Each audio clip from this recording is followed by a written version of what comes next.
Jacob 11 breaking out stacks for tonight's slate. Just 5 games. Not a lot of stacking options to go with, so I'll kind of go game by game, talking about some other guys I do like. We'll start with the St. Louis and Pittsburgh game. Jameson Taillon taking on Adam Wainwright. Wainwright's a guy, obviously struggles on the road, but probably not in the road in places like PNC Park.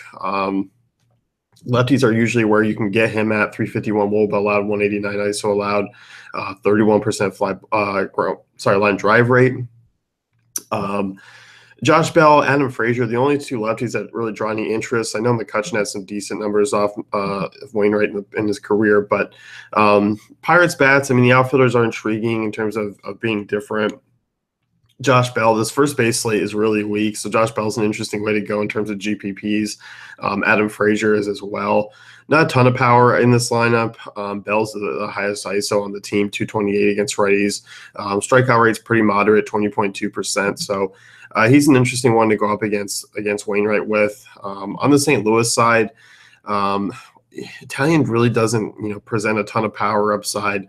Good ground ball rate against lefties, holding right-handers to immediate route. But obviously guys like Pham, DeJong, Carpenter carry kind of the upside. I'm kind of more off of those back-end guys. This isn't really a game that I'm looking for a ton of offense in. It's probably a best spot for maybe a one-off or two. So I would be much more inclined in taking Pittsburgh bats there. Moving on to New York, you got Steven Matz taking on Luis Severino. You can definitely stack away with the Yankees here. I like some of these bats. Aaron Hicks is a strong option tonight, 373 WOBA, 227 ISO against lefties this year. He's a guy who struggled against lefties in 2016, but it was great against them in 2015 with Minnesota. Aaron Judge, Gary Sanchez, Todd Frazier, all over 250 ISO against righties this year. Those three are probably the ones I'd stack with Hicks. So you're getting Hicks, Judge, Sanchez, Frazier. It's on the expensive side, but if you're playing a Chacin and Samardzija lineup or Samardzija, you can usually fit them in. I'm pretty good about that. As far as other right-handed bats in that lineup, I mean, it's really Headley and Torres, two guys I'm not really interested in tonight. On the Mets side, there's probably only really one bat that I would take a look at, maybe two, and that's Curtis Granderson, Michael Conforto. Severino, obviously, the power comes more from the left side. His ground ball rate drops about 10% when facing lefties. He's still not bad against lefties. I mean, 282 WOBA, but 170 ISO compared to a 097 ISO to righties. So Granderson, his 259 ISO, Conforto, his 304 ISO against righties. Those are two one-off plays if you're kind of looking to be contrarian and looking to fade Severino tonight. I don't mind those two at all. Chicago, Texas, this is the place where you're going to be probably looking to stack. On the Chicago side, Larry Garcia, Yohan Moncada, Jose Abreu, Avisel Garcia. Delmonico's been a guy, coming off a big night. Yolmer Sanchez. This is an interesting team to stack because they're really cheap. They're in a good ballpark. I know they're coming off a West Coast swing.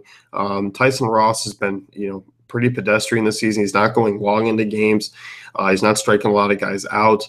He's been worse off against righties so far this year, and it's usually been reverse in his career where he's been worse off against lefties and has had the high ground ball rate against right-handers, but it hasn't been the case this year. I still think he's kind of more where he was over his previous couple of years, but strikeout rate less than 20%. 414 WOBA to right-handers, 270 to righties, but this is still a spot where you can tack with lefties. So I think it's an interesting way to go. I think there's a good amount of cash and GPP plays in this game. Moncada, Avisel probably be more GPP plays. Garcia, Abreu, I see as fine cash options. But you look at the front three here. I mean, Garcia, Moncada, Abreu all have over 200 ISO against righties. There's a lot of upside. I mean, Moncada strikes out about 40% of the time. But, with Ross not missing a lot of bats in this ballpark, getting this bullpen for possibly 5 innings, being the road team, I like this White Sox stack quite a bit here. On the Texas side of things, Reynaldo Lopez is obviously a top-end prospect option. He's a guy that, he doesn't really struggle with lefties. He doesn't really struggle with righties either. There's no, clear-cut weakness down the minors. You just kind of got to hope that he's going into a ballpark that, we see a ton of runs last night. This is a hot one. It just kind of gets to him. So I have no issue stacking Texas. I mean, Andrus, Mazzara, Chu, Beltre, Gallo. Gallo just continues to be red hot. I mean, 363 ISO against righties. It's nearly higher than his WOBA. Beltre is crushing right now, hitting over 300 in the last 2 weeks. Mazzara, Chu have kind of switched off. Chu had a good couple of weeks now. Mazzara is in a good swing. So there's a lot of options to go with. I don't mind Robinson Chirinos. I don't mind Rougned Carlos Gomez if he's in the lineup. So, there are a lot of different options to go with this Texas team, 1 through 9. I think you can get creative with this stack and kind of go with some of the back end guys and kind of mix and match there. If the runs kind of fly, they'll be coming from all over. So by far the best ballpark tonight is Texas. I think that's going to be obviously the highest total. You're going to find a lot of offense there because we get into the West Coast games and I just don't see a ton going tonight. So Washington, San Diego, that's that next one. You got Edwin Jackson for Jhoulys Chacin. Washington's not really a team I'm looking to stack tonight. I think they're better off one-offs if you are picking on Chacin from the left side. I just don't like Kendrick. I'm not a big Zimmerman guy tonight.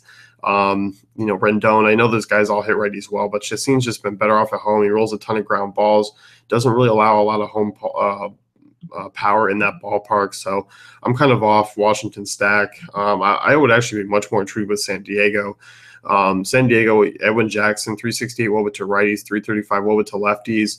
Some of these guys are hitting the ball really well. I mean, Will Myers has been struggling, but Spangenberg's been a guy who's been red hot. Solarte, Margot, Perella are all guys that are hitting the ball well. So I don't mind these options here. I think the guys I just named are pretty much in play for me. Decent power numbers against righties. Obviously, in this ballpark, it's not a huge threat, but for their price tags, I mean, for the slate, I don't think San Diego is actually a bad stack tonight. It's kind of weird saying that, but it's definitely kind of one where I think you can look to go. So Philly, San Francisco is next one here. I'm not really looking to pick on anyone.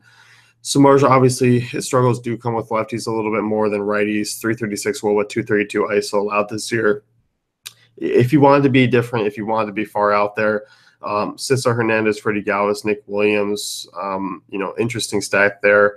Hoskins is a guy I don't actually mind in this stack. He's got a ton of power. The ballpark is awful, but I mean, those guys are actually some decent extra base hitters as well. So if they shoot one of the gap, they could be going.